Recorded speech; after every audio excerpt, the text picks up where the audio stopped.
সিউড়ির মহা মিছিলে পুষ্পা স্টাইলে কামব্যাক অনুব্রতর। জনজোয়ারে ভাসল শহর। বীরভূম যেন ফিরে পেল পুরনো অনুব্রত মণ্ডলকে। মঙ্গলবার সিউড়ির রাজপথ জুড়ে যখন তৃণমূলের মহা মিছিল চলছে, তখনই সবার নজর কাড়লেন জেলার প্রাক্তন দাপুটে নেতা অনুব্রত মণ্ডল।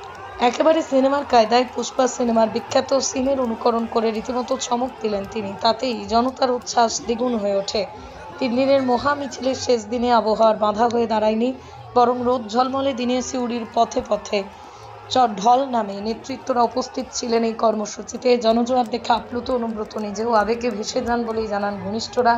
এই মিছিলে এক সুন্দর বাতাবরণ তৈরি হয়, আবেগের বহিঃপ্রকাশ ঘটে। রাজনৈতিক বিশ্লেষকদের মতে অনুব্রতর এই স্টাইলিশ উপস্থিতি ও পুনরাগমন ইঙ্গিত দিচ্ছে বীরভূমে তার জনপ্রিয়তা এখন অটুট।